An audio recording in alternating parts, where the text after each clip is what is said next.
All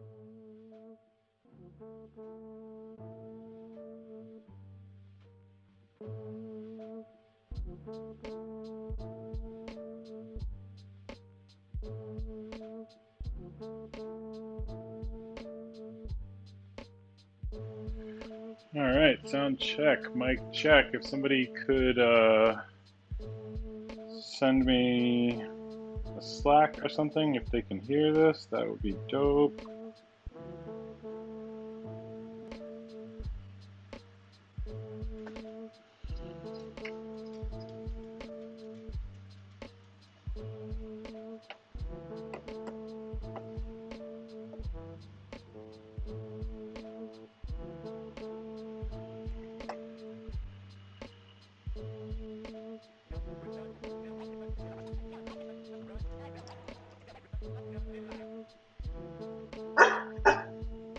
Out. Outside.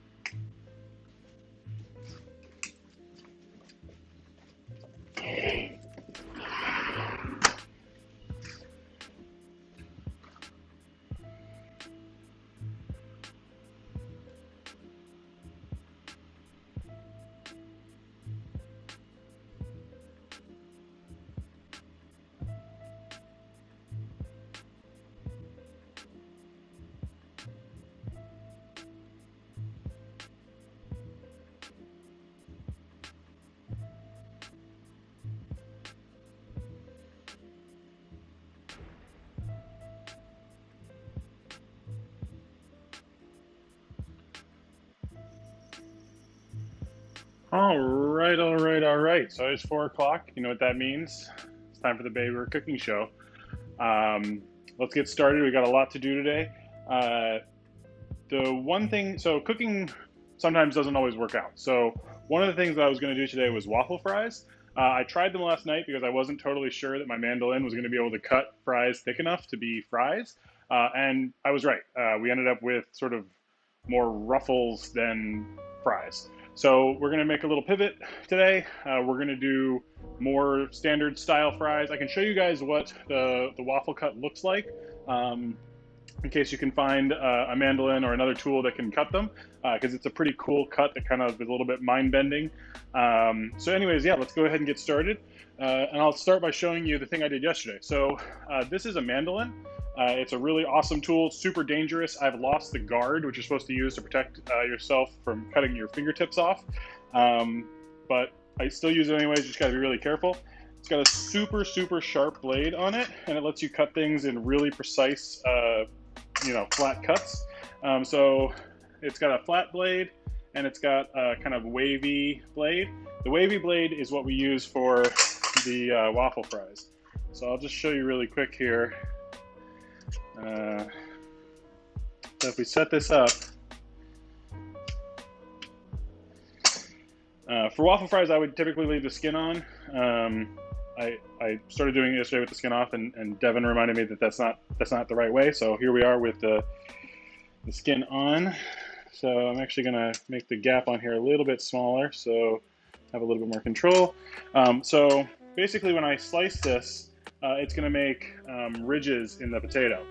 And then what you do is you turn the potato 90 degrees and slice it again. And what you end up with is this really beautiful kind of waffly cut. So again, it's ridged edge, turn it 90 degrees, slice, and waffle cut.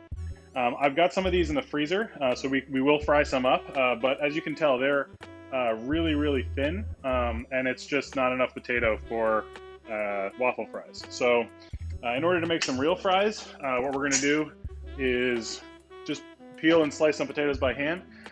You could use the mandolin for this. I think it's a little bit more fun to do them by hand, but we might just do the mandolin because it's faster. So go ahead and peel up a potato. I also had something really weird just happen with my potatoes where, like, yesterday they all seemed totally fine, and today they were like all looking really horrible. So I picked out the good ones from the bag, but it's a real shame because I think I'm gonna have to throw away like 5 or 6 potatoes. Not really sure what happened. Still trying to get to the bottom of it, but maybe one of the potatoes was bad and it just kind of all fell apart overnight. So anyways, I like to peel onto a paper towel so I can just really quickly fold it up and get rid of it. I don't have to clean up the cutting board. So let's go ahead and try it with the mandolin. So again, switch back to the flat blade. And then on this mandolin, I have like a adjustment, so I can actually set it to, let's say, I don't know, whatever that is. Let's see what that looks like. So I'm going to cut these, well, that's probably not thin enough or thick enough. Go a little bit more. I don't know if you can see kind of the little inch thing scooching along there. Let's see what these look like. So that's probably going to be about right once I get a nice flat piece. Again, super dangerous. Definitely want to use the guard on these things. So that's about how thick they are. That's going to be pretty good. So we'll go ahead and just do this whole potato like that.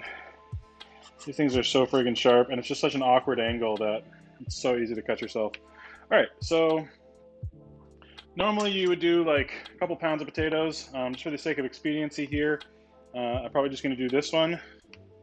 Again, we've got a decent amount of stuff to get through today, so I want to make sure we get it all done. Not that there's so much stuff, but there's just a lot of steps, especially for the potatoes here.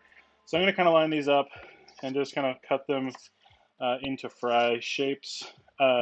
There's a really fun attachment that you can get for the mandolin that has like, it almost looks like a comb, except for the comb is like vertical slicey teeth.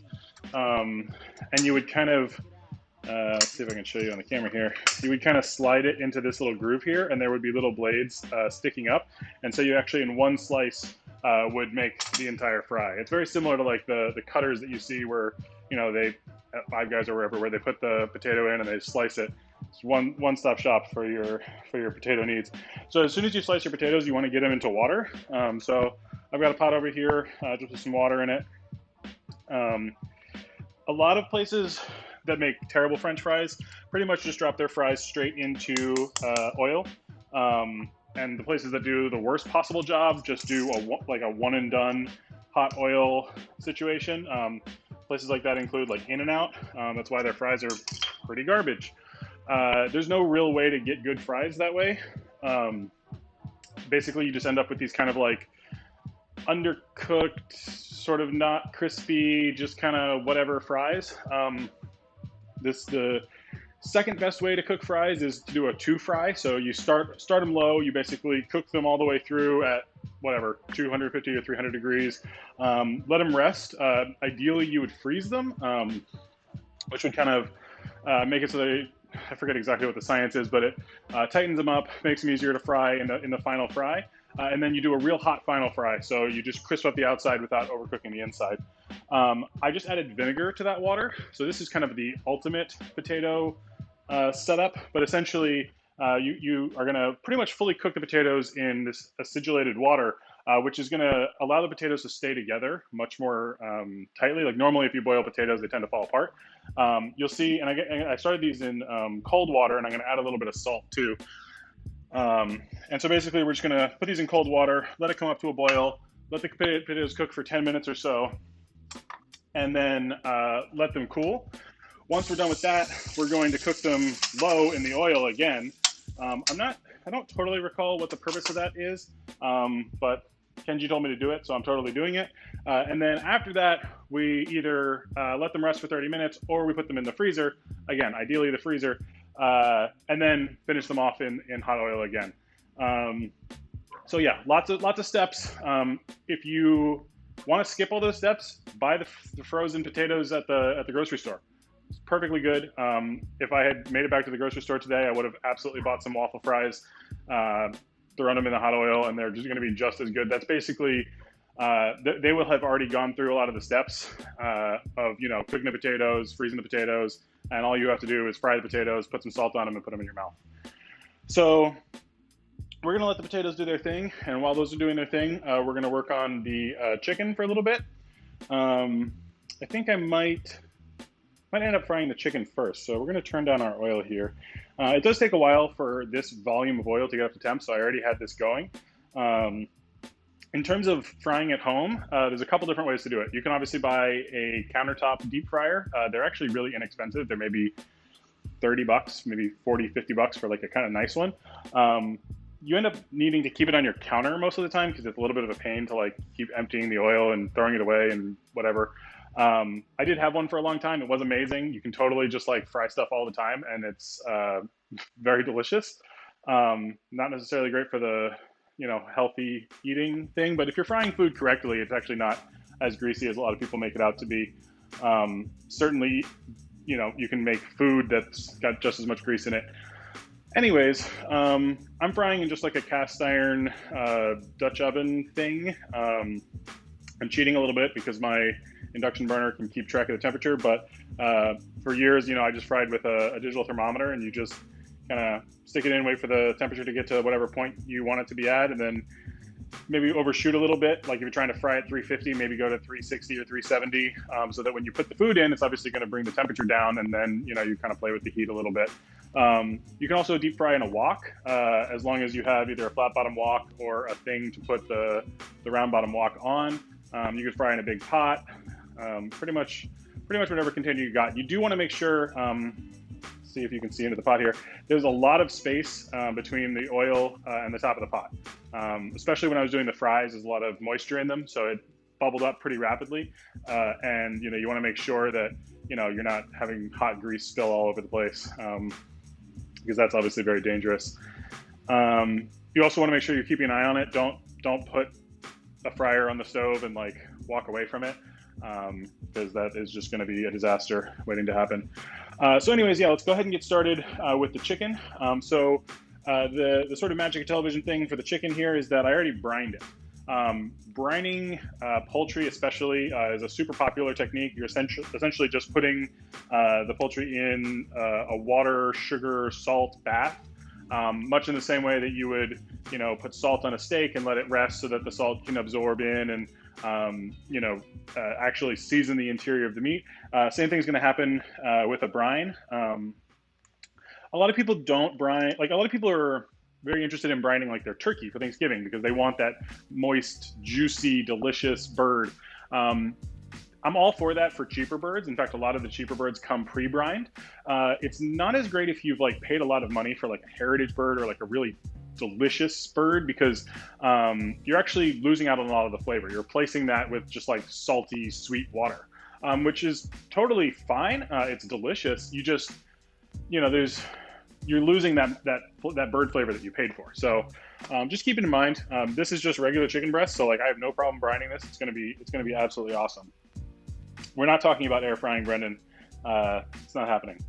Or maybe later. Anyways, it's fine. If you want to air fry, you can air fry. So we're gonna go ahead and do some milk and some eggs. So it's not gonna be a good way for you to get a view of this, I don't think. Whatever, that's fine. So a cup of milk.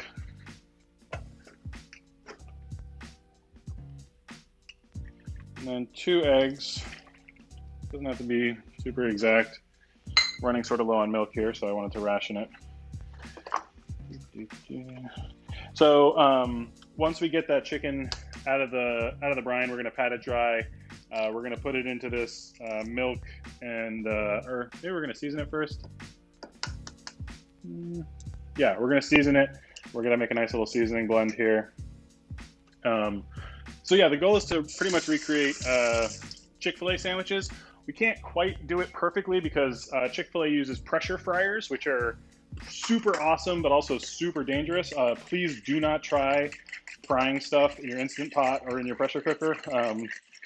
I can't imagine a world in which that's going to come out well, just because of how long it's going to take it to get up to pressure. And by the time it's already at pressure, your chicken's done, and now you have no way to get it out of there without, like extremely dangerously quick releasing your Instant Pot, which could, siphon the hot oil out, and all of a sudden you've got oil spraying all over your kitchen, and everybody's, scared and burned, and things are terrible. So don't do that. Just fry in a normal container. it's going to be just as good. So for the spice blend, I don't think this is super traditional for what Chick-fil-A is doing, but it's going to be delicious, so I'm not really complaining. So we're going to start with some paprika. So I think it called for like 2 teaspoons. We'll just sort of roughly eyeball that. I guess I could do a little one of these here. So, you know, about 2 teaspoons-ish. Sure, seems good. 2 tablespoons of pepper, which is, you know, kind of a lot of pepper. I ground this. I have like this fun little bulk pepper grinder thing. Highly recommend this. I can send this out later. It just makes it really, really fast to grind spices, grind pepper. I thought I was going to do this demo from New Hampshire, so I kind of pre-prepped a lot of this stuff. So we're just going to go ahead and use this. That looks like about 2 tablespoons. Sure. I kind of wish this was a little bit finer. Like this is fairly coarse pepper, but I think it's still going to be good anyways. Half teaspoon of cayenne. So you could use whatever you want here. You could use a hotter pepper. You could omit this. I'm going to use a little bit here, probably about what it calls for, maybe a little more. And then MSG. So MSG gets a really bad rap. This is the kind of MSG that I use here. It's like the Ajinomoto. Basically, like, it's not, everybody says, oh, it's, you know, it's bad for you. Oh, it gives you headaches. Oh, like, no, none of that is really true. It's never actually been proven. In fact, in a bunch of like double-blind studies, like people who said that they were like allergic to it were saying, oh, I got a headache, and they were in the control group. So like, sorry, no. There are some people with a sensitivity to it, but it's like hilariously smaller of a group than you could ever imagine. And also the volume of which you have to consume the MSG is just like, you have to eat like handfuls of it. So use MSG, it's great. You know, you add it to like anything that already has some umami. So like, you know, your mushrooms or your stews or your tomato sauces or your tomato soups, like a little tiny bit goes a long way. You don't need a lot of this stuff. Like this recipe calls for, you know, 1 teaspoon. It's going to season 4 chicken breasts. Like it's awesome.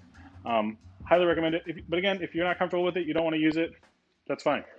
I have a huge bag of it in the counter, and you know, I don't, it doesn't really go bad. It's not like a spice. So, you know, you buy a container this size and it'll probably last you long time. So we'll just give this a quick mix. I think we're going to end up putting some of this into the flour mixture. So let's go ahead and make that. So again, kind of going to cheat here because I thought I was going to be doing this in New Hampshire again. So I already have my flour, sugar, and salt in this bag. So we'll just go ahead and whoop, right in there. You can imagine me measuring these things and scooping them out of containers, and you know, it's pretty exciting. So we got the flour, sugar, salt. That's not what my thing says. Where's my powdered milk? What's going on here? I'm just going to take a look at the recipe because something seems off.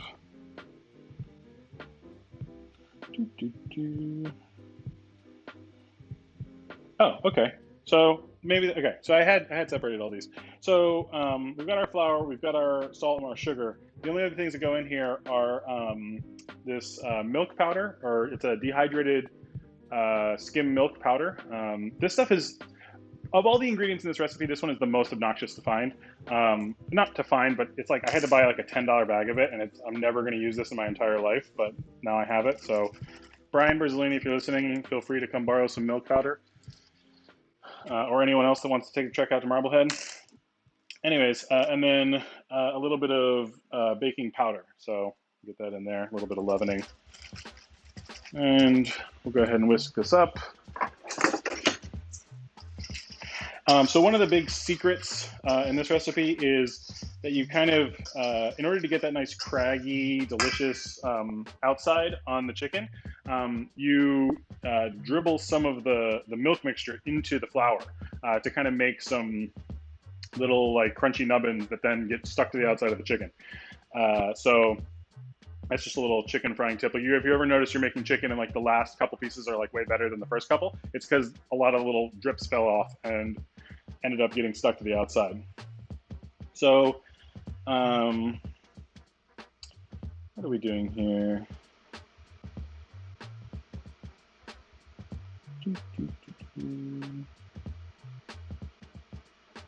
So we want 2 tablespoons of the spice mixture into the dry mixture. Seems like kind of a lot of it, but whatever, sure. Then we're going to dribble 3 tablespoons of the milk and egg just in here.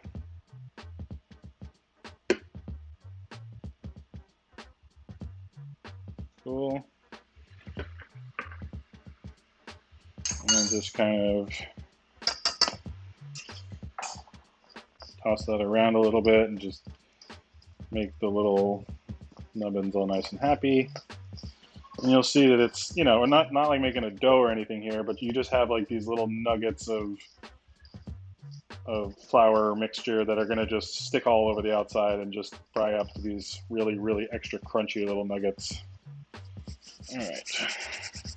Make sure you get all of them off your hands.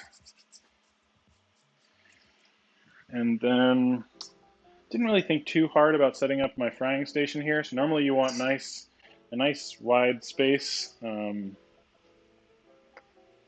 but alas, we don't have that here. But we'll make work. All right, so now we're going to go ahead and dry off our chicken. You do want it to be dry so that we can have the milk and egg adhere to it. Probably going to want a couple more plates here just so that we keep everything nice and separate. So I'm just gonna, I know you guys can't really see this, but I'm just gonna put a paper towel down on a plate. I'm gonna take 4 chicken breasts out of here.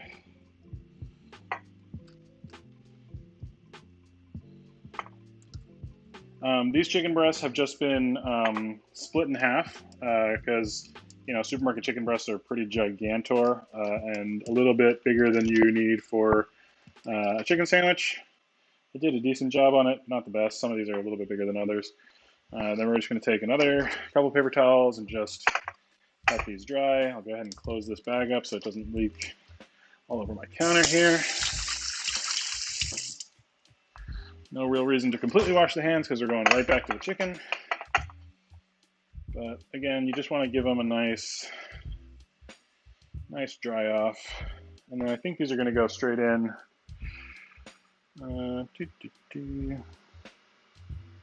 Season on all sides with the remaining spice mixture. Yep, okay. So we're just going to transfer this to a plate here.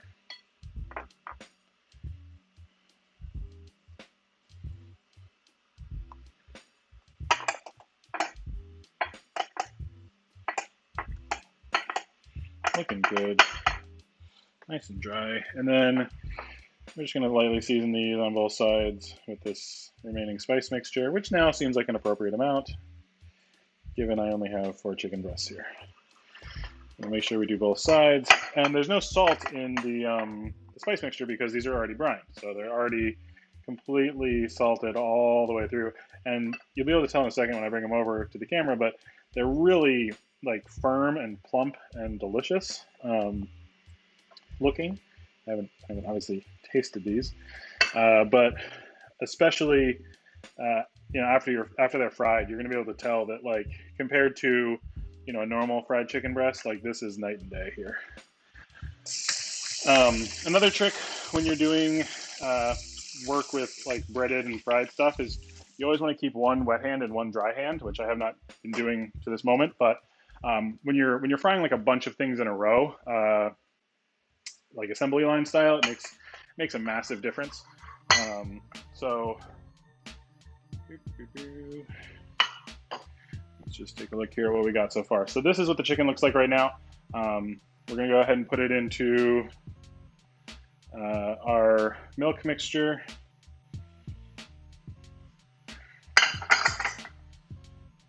So to just let it get nice and soaked in there.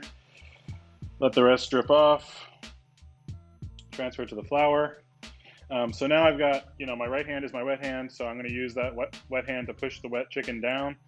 Now use my dry hand to go sort of under the chicken, flip it over, push it down.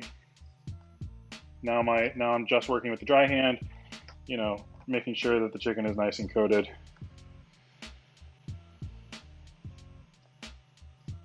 And you can see here, like all the fun, chunky little nuggets on the outside that are just going to become delicious when they fry up. So let's go ahead and do 2 at a time. So I'll get one more breast here.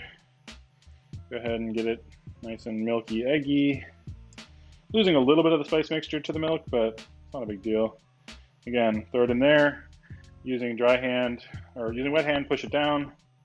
Using dry hand, flip it over. Now I can use my dry hand just to,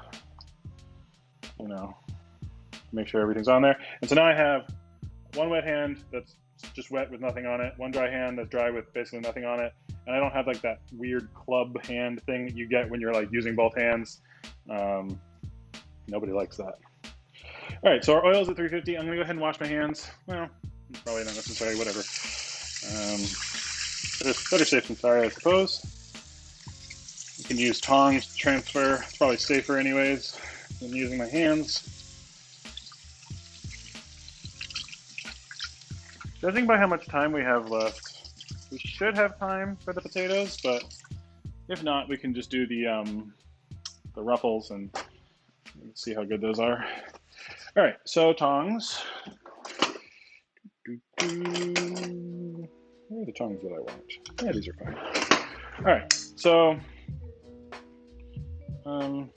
the tongs are actually not great because they're going to pull a piece off, but whatever. Here we go. Oh, no, you got to do pan view.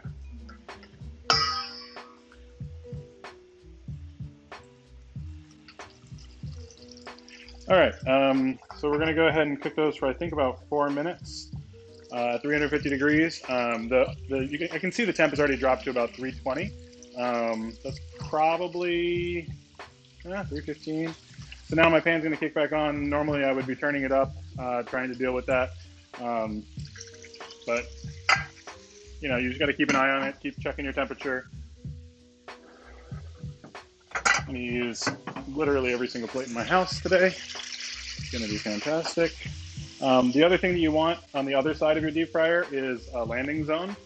So I don't really have space for that. So I'm just going to take these and move them.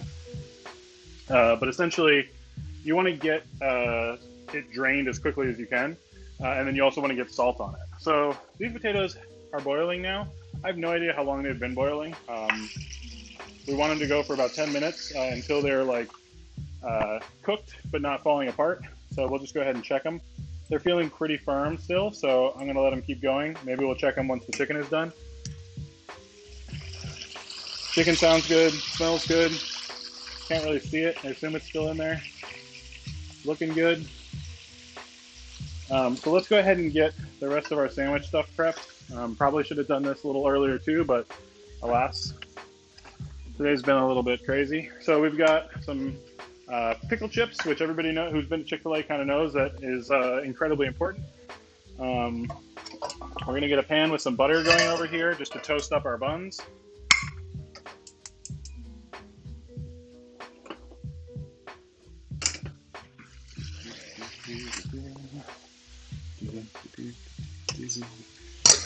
Probably too much butter, but whatever. So we've got some just like pretty plain like hamburger buns over here. If we can go back to the main view. This is about as close as you can get to what Chick-fil-A is working with. We are going to do a fun little step at the end here after we assemble the sandwich. We're just going to put it on the counter, put a bowl over it to kind of let it steam up the buns a little bit. It's going to be great. So yeah, I should have done this earlier. Oh well. And that is entirely too much butter, so we'll get that out of there. Toast our buns. Shoop. Shoop. Oh, still a minute and a half left. We're doing great. take a look at our chicken. See how it's doing in there. Oh yeah. Yep. That's looking nice. Let's check in on our potatoes.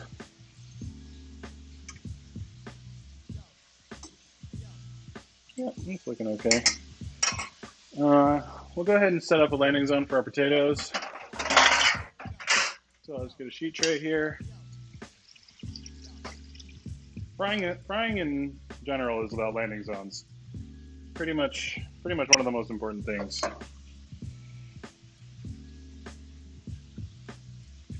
Check our buns, looking good. Flip back here.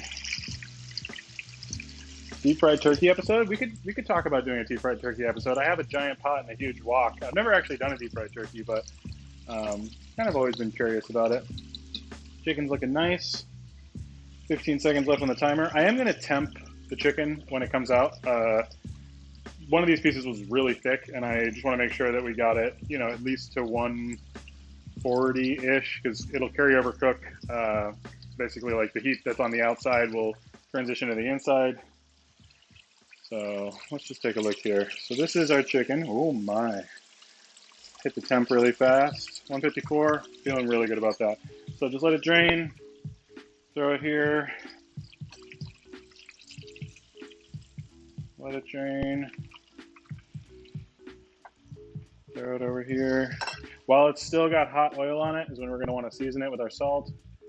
Ba-boom. Looking good. Buns are probably looking good. Oh my. Oh my. Ladies and gentlemen, this is fantastic.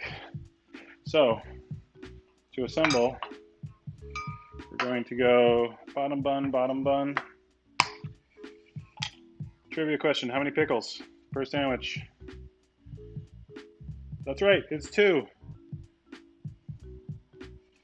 Then we're gonna go chicken. Wow, these are huge pieces of chicken.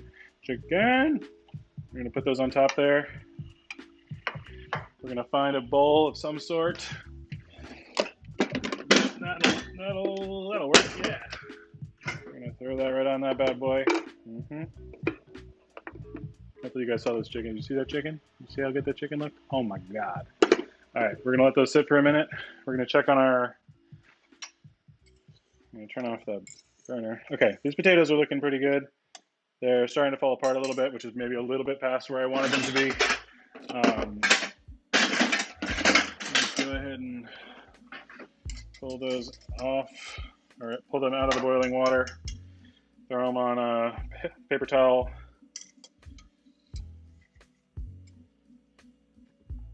Oh yeah, I kind of overcooked these a little bit. I got a little bit distracted. They're probably going to be fine, but if I was doing fewer things, I would have pulled these sooner. So this is what they're looking like. You kind of don't want all these little pieces. A lot of the bigger fries are still nicely holding together, but this was too much. So if I was going to do this again, I would probably time it. I would keep an eye on when it was boiling and start a timer and actually do it properly. Since the oil is at the right temperature for the chicken, we're going to go ahead and do, what time is it? We're going to go ahead and do the rest of the chicken, and then we're going to crank up the heat for the fries. So let's go ahead and, first of all, let's tell Beth that the sandwiches are ready because I'm sure she wants to eat one. Hey, if you want a chicken sandwich, they're ready. In the meantime, I'm going to try a chicken sandwich because it looks so good. Oh my God. That's what we're dealing with right here.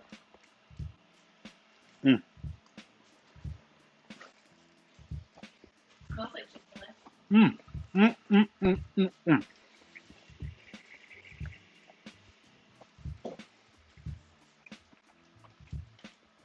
So a lot of people said 3. I thought it was 3. And I Googled it today to make sure that I didn't tell everybody that I was wrong, saying it was 3. And sure enough, turns out it was 2. Maybe I was wrong and I found the wrong thing.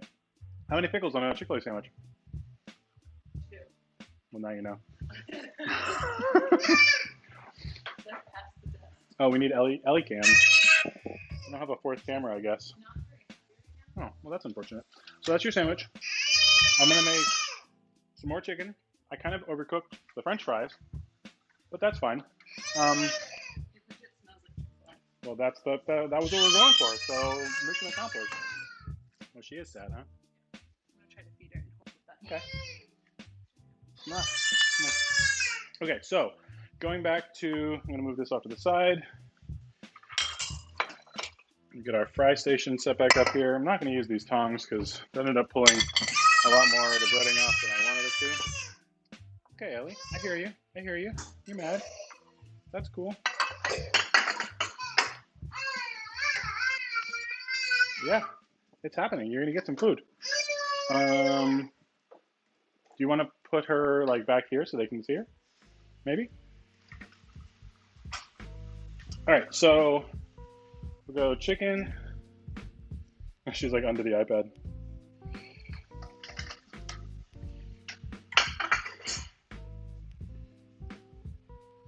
Yeah, no, she's good. She's good. Right in there. Dry hand. Yeah, the uneaten one is for you. I mean, unless you want to eat the eaten one, I don't care.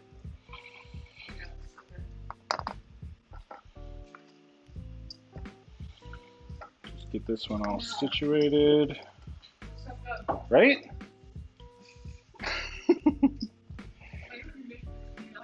I'm sorry. Beth wants to know. Beth is mad at me because I haven't made these before. So, you know, it's going pretty well over here.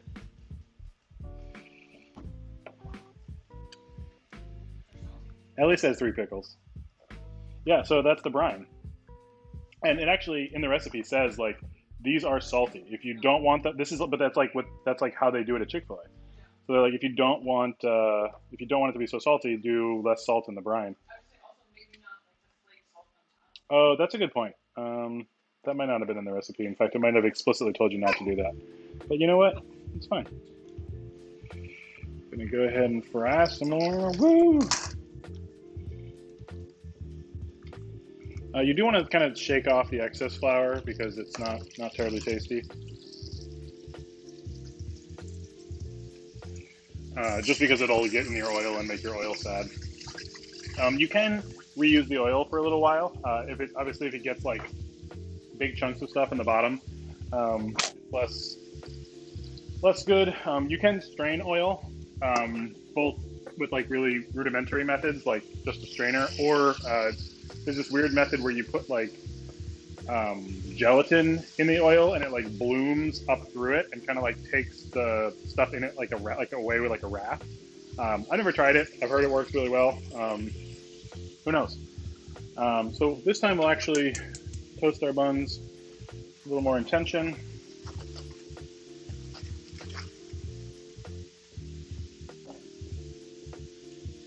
I guess we don't need 4 sandwiches, but we're gonna have 4 sandwiches.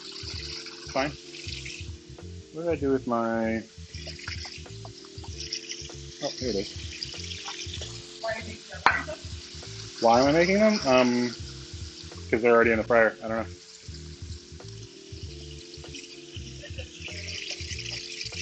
You do need to try brining chicken. Brining chicken is awesome. I don't think I would brine like a whole chicken. I would usually like do it for fried chicken or for... Normally you see it for fried chicken. I don't know what else you would see it for. But it's awesome. And it's so easy. Like literally, you just throw it in a bag, throw some sugar and salt in there, let it sit. Normally it's only a couple of hours, like so you can actually do it, you know, like in the afternoon and then eat the chicken in like an hour or 2. This I did overnight. Is excellent. What?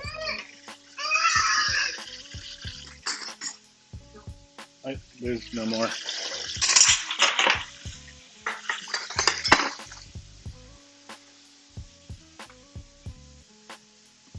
Those are good.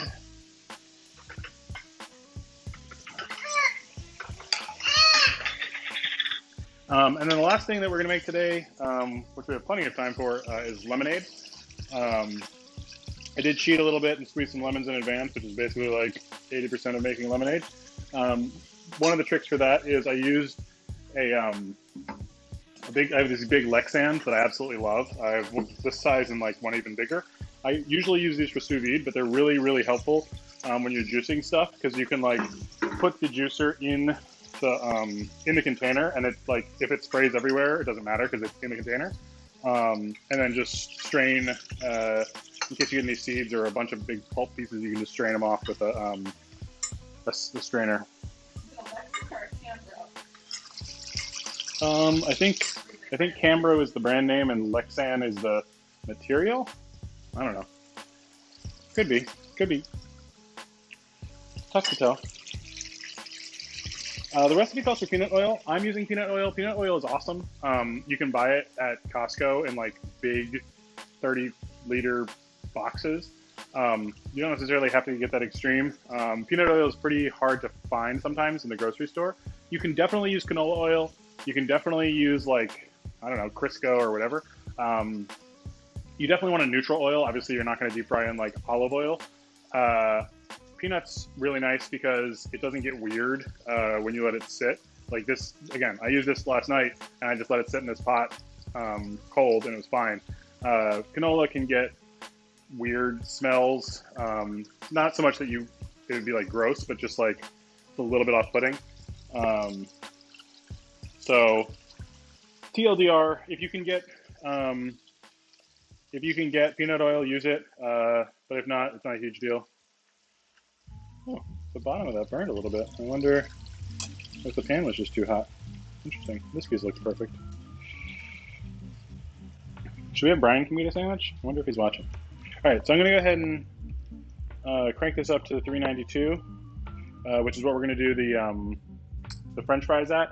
I'm gonna give these a whirl. It's possible that they just disintegrate and are terrible, but like everybody, at least I really love like when you get the French fries and like there's little pieces in the bottom and they're like a little bit burned and kind of all crispy. Like those are kind of the best pieces. So like that's what a lot of these are going to turn into. So hey, life could be worse, I guess. But I will go ahead and put these pickles on here. Which is the top? That's the bottom. Pickle. Oh, these are like, I could have cut these into quarters. These are big boys. Like especially this one. Look at how freaking big this is. It's so big. You can cut it in half. You don't have to make one. Also, why are you making two? I don't know. Okay, look. Oh my gosh, it's like perfect sized. So, you don't just cut them in half. You can cut them into smaller pieces. So, just look at how like juicy and huge this piece of chicken is. Like you would never get that from a non-brined piece of chicken. Just like never ever in a million years. All right. So while that heats up, let's go ahead and make our lemonade. So, yeah, that seems like a good picture. Sure. So. Let's clear off some space. So, so this is a chickeny plate. Let's get that out of here. This is a non-chickeny plate, or questionably chickeny. It's probably fine. These on there. Let's get the chicken on there. You can save this for the fries.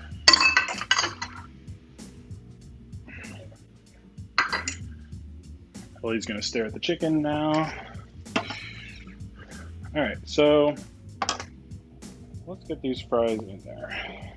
So again, kind of wish these were a little bit more, a little bit less done, but such is life. I'm gonna go ahead and try to transfer these to my little skimmer guy, and let's get them all in there.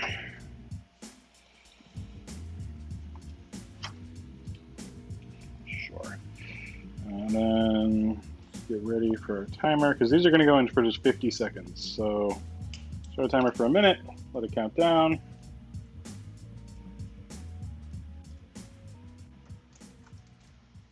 And here we go. So as you can see, a little bit more violent than the the chicken, but you know, not boiling out of the pot because it's appropriately sized. Some more paper towels. Use all the paper towels until the end of the universe. So again, this is not fully cooking them. This is just cooking them a little bit more, getting them prepped for the final fry. Where is Brian? That's what I want to know. Oh. We got to get rid of these sandwiches. Is he serious? He should come. Great. A little cameo. I mean, not really, because he has to stay outside. Maybe we can point the camera in his general direction. All right, 5 seconds, 4 seconds. Start getting these out of here. Oh, that would be very nice. All right, so if you can see, these are like starting to take on a little bit of color, but not a ton. And if we had like longer than an hour, I would have had this step be done like kind of as we were starting, because this now theoretically has to wait half an hour. So again, what we're gonna do in the meantime is we're gonna let these cool. We're gonna make the waffle, or the quote unquote waffle fries. What? Have I eaten one? No. I took the bites out of that one, and that was it. So yeah, I know. I'm trying to do a cooking show. I know. We're making a chicken sandwich break. Please enjoy the music. And the chewing noises. Mm-hmm. Oh my god, it's so good. It's really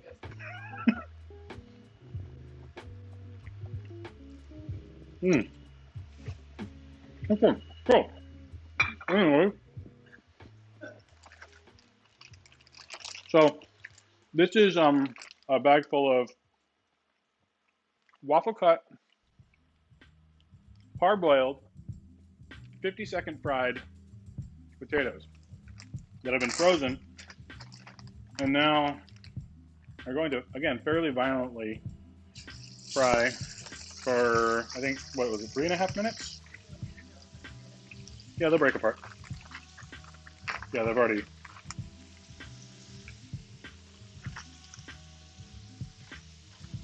So let's start a timer for 3 minutes and check on them.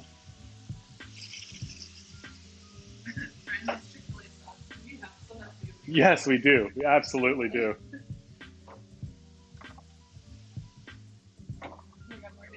I don't know. Please tell me it didn't get thrown away.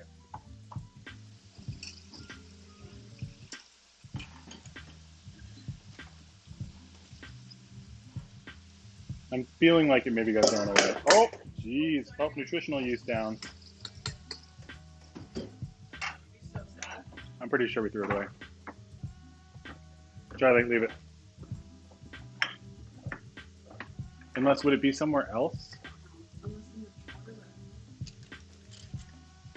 There's some up at the cottage that I can think of.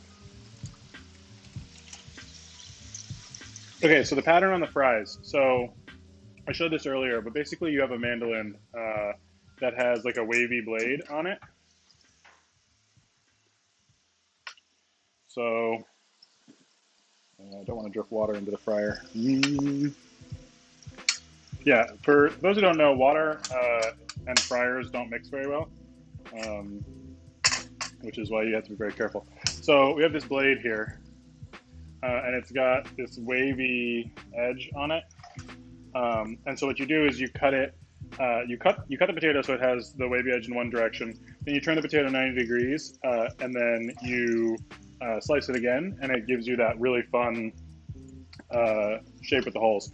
Because the ridges in my mandolin are so I don't know what the name is for the distance between the trough and the peak of a wave, but that, what is it, the frequency or the amplitude? Maybe it's the amplitude of my mandolin blade is not quite big enough, so it only makes these kind of like waffle fry cuts, which, you know, honestly I'm pretty okay with, but it definitely wasn't good enough to make actual waffle fries. These are much more like ruffles. So it says it's been about 3 minutes here. These are looking pretty done.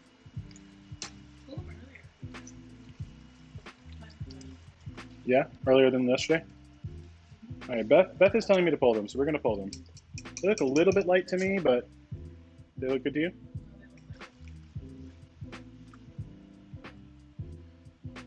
Are they boiling high enough? What? Is the oil like hot enough? 380. It's supposed to be 400, but this actually won't go to 400 with the probe. Oh, it says. Oh no, they were not. Oh no, it's only 350. It's not quite high enough.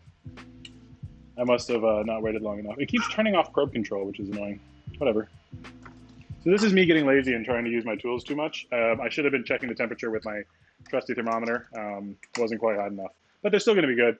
Anything over, as long as you don't go below 300, it's just going to take a little bit more time. These are starting to look quite done now. So wait, is Brian coming or I not? don't know. He had to go. Oh, maybe. If he drives over here, I swear to God. All right.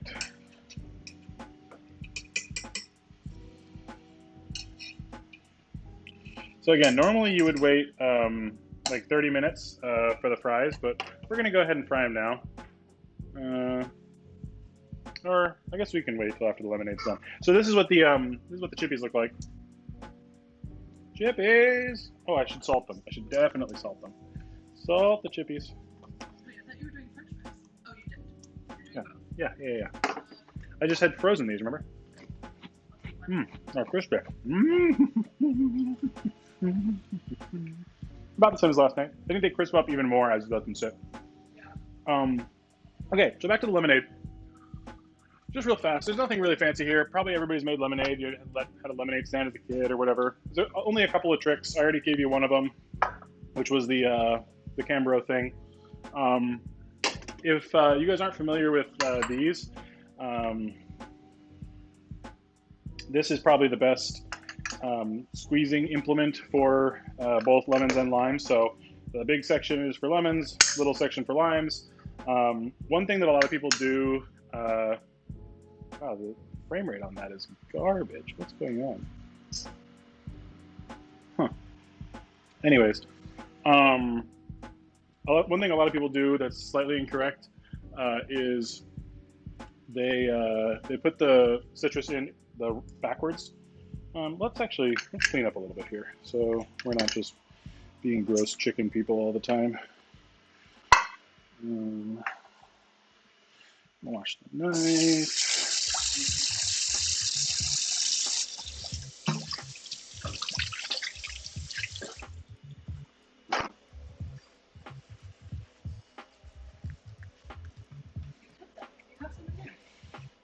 And then clean this up with the smoke. And then, at risk of making things terrible, I'm just going to really quickly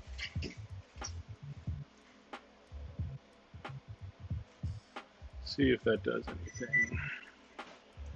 Oh no, it's so laggy. That's so weird. Okay, anyways, I'll have to figure that out later. CPU 50%? That might be it. Anyways, so slice lemon in half. Well, I skipped another tip. The other tip is roll the lemon first. It'll kind of break up the what are they called? The little things inside. What? Then you want to put the lemon in cut side down. A lot of people put them in this way, and it's just really ineffective. Don't do that. So lemon in cut side down, and then just again, I've already got more than enough juice here, so that was just for, oh, yikes. Just for demonstration purposes, juicing some more lemons. She's spitting out her milk? Yeah, she's like, great. Okay, so long story short on the lemonade, we're gonna go with, where'd my thing go? Here it is.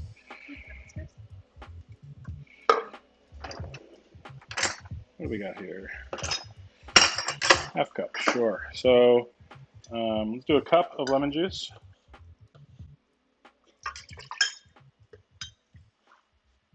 Probably should have measured my sugar first because it's a dry ingredient, and doing your wet ingredients first means that the dry ingredients stick, but not that smart right now.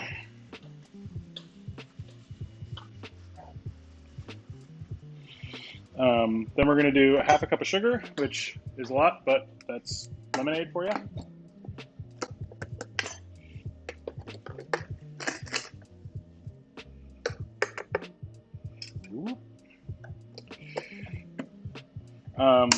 Most people don't put salt in their lemonade. You should totally put salt in your lemonade. Not a lot, just a little tiny pinch. It just kind of makes it pop, makes the salt and the sour of the lemon just sing a little bit more. Then we're going to do 3 cups of cold water. What was in here? Milk? Sure.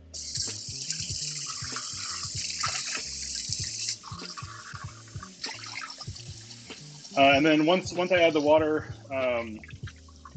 that's at the stage where you can just toss it in the fridge and then serve it in big glasses with tons and tons of ice. And as the ice melts, it'll get watered down to kind of the perfect blend. So let's go with 1 cup. 2. And a 3. All right, so give that. How do I feel about electric juicers? I don't think I've ever owned one. My family might have had one when I was a kid. I don't think we ever used it. Typically you wouldn't use it for something like lemons. I think those are mostly for like the ones you're talking about are like juicers for like wheatgrass and carrot juice and all that stuff. I don't really find myself wanting that stuff. So like for me, it's not a device I would ever buy. But if you like fresh juices of various fruits and vegetables, then yeah, by all means. If I made like a tremendous amount of lemonade, I would totally get one of those like hand crank juicer things. But Ellie's done with what? Oh, great. Would you like some lemonade? Great. Hopefully we have enough ice.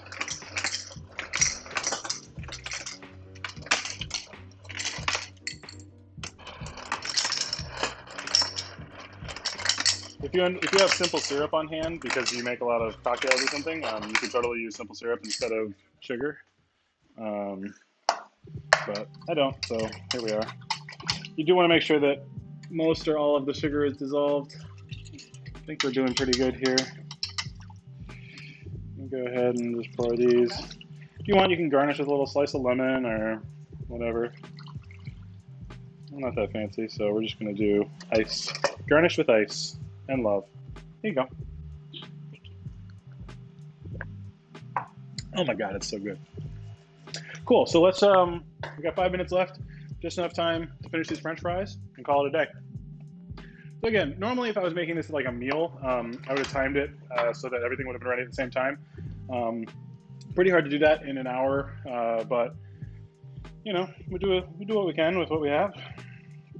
So again, I'm going to load these up.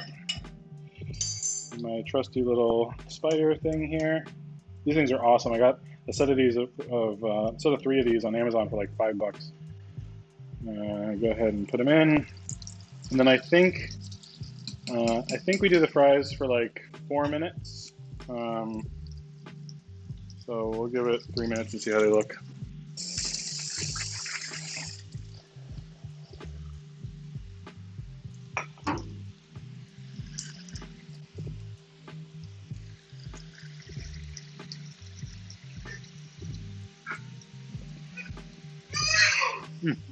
Even a little bit, not cold, but like not steaming hot. These are so good. So is Brian coming or what?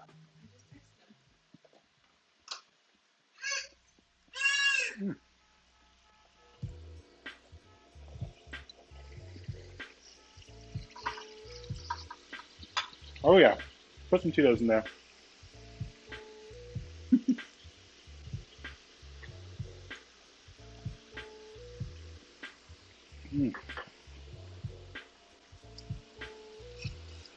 Looking good.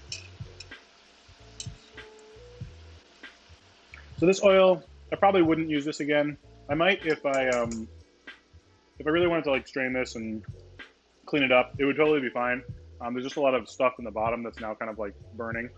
Um, so I would not use this again without cleaning it. It's still totally fine for right now, but I'm just going to dump this. In terms of disposing of oil, I like to keep the jug that the oil came in and put it back in there, and then just put it out with the trash. You definitely don't want to dump oil down your sink or dispose of it in any other weird ways. I don't know. Dump it in the woods or in your car, or I guess if you rent, more power to you. But I still wouldn't suggest it. Yeah.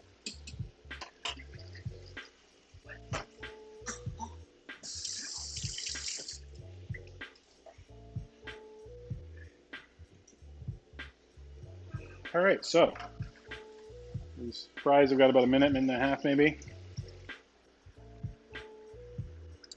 So yeah, that's Chick-fil-A day here at the Baber household.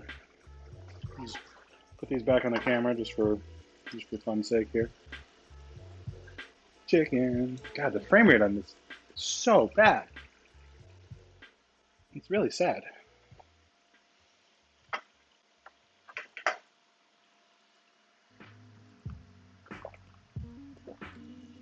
I wonder why that is. It's so weird.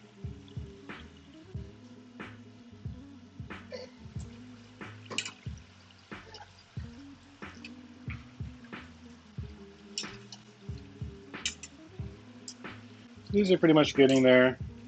They're still looking kind of blonde. It's probably because I didn't let them rest enough. And again, ideally at that point you would freeze them. But, you know, they're still going to be better than not French fries.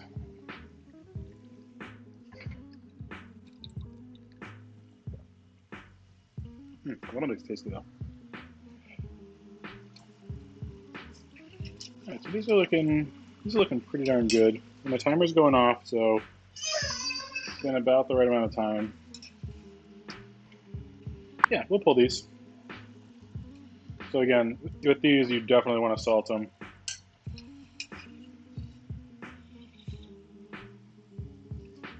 Especially while they still have the oil, because if you don't hit them with salt while they still have hot oil on them, it just won't stick. And then I hate it when they're like, "Oh, you want salted fries? Like, here's a little packet of salt. Like, knock yourself out." And it's like, well, cool. I can't do anything with this. I could like put a fry in my mouth and put some salt in there, but all right. Well, that's 5 o'clock. Those are the fries. I'm gonna try one. Hopefully, I'm not gonna burn myself. Oh yeah, those are really good. Those are really, really good. Well, that's it. Take a little snappy of. We got some fries. We got some lemonade. Boom! Chick-fil-A accomplished. Thanks, everybody. See you next week.